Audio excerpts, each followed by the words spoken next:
South Korea, U.S. launch air drills amid North Korean w.arnings of nuclear w.ar. Seoul, Beijing, Reuters. The United States and South Korea went ahead with large-scale joint aerial drills on Monday, a move North Korea had said would push the Korean peninsula to the brink of nuclear war, ignoring calls from Russia and China to call them off. The drills come a week after North Korea said it had tested its most advanced intercontinental ballistic missile capable of reaching the United States as part of a weapons program that it has conducted in defiance of international sanctions and condemnation. Chinese Foreign Minister Wang Yi said it was regrettable that all parties had not grasped the window of opportunity presented by 2 months of relative calm before the North's most recent test. China and Russia had proposed that the United States and South Korea stop major military exercises in exchange for North Korea halting its weapons programs. Beijing formally calls the idea the dual suspension proposal. The annual U.S. South Korean drill, called Vigilant Ace, will run until Friday, with 6 F-22 Raptor stealth fighters to be deployed among the more than 230 aircraft taking part. North Korea's Committee for the Peaceful Reunification of the country called U.S. President Donald Trump insane on Sunday and said the drills would push the already acute situation on the Korean peninsula to the brink of nuclear war.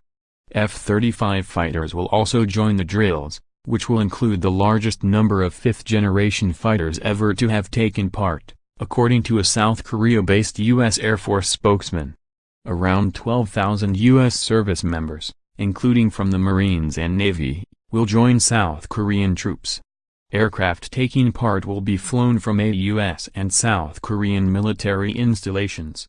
South Korean media reports said B-1B Lancer bombers could join the exercise this week. The U.S. Air Force spokesman could not confirm the reports.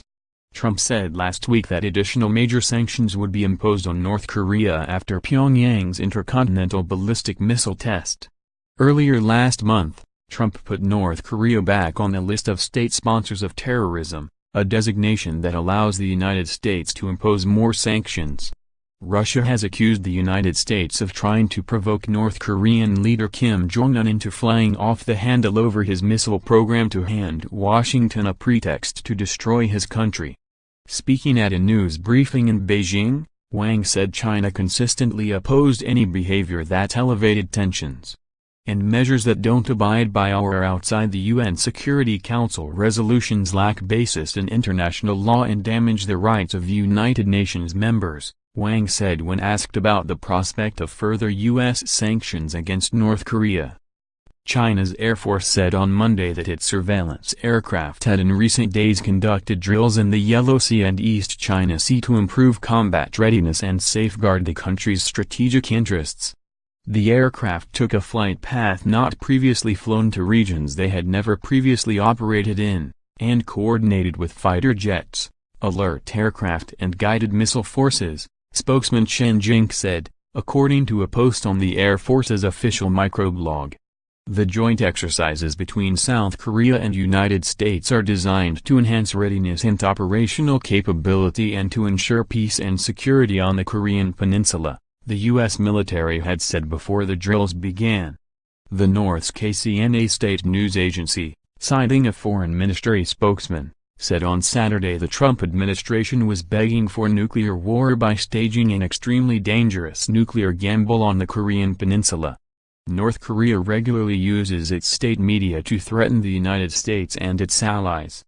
North Korea has tested dozens of ballistic missiles and conducted its sixth and largest nuclear bomb test in September, in violation of UN Security Council resolutions.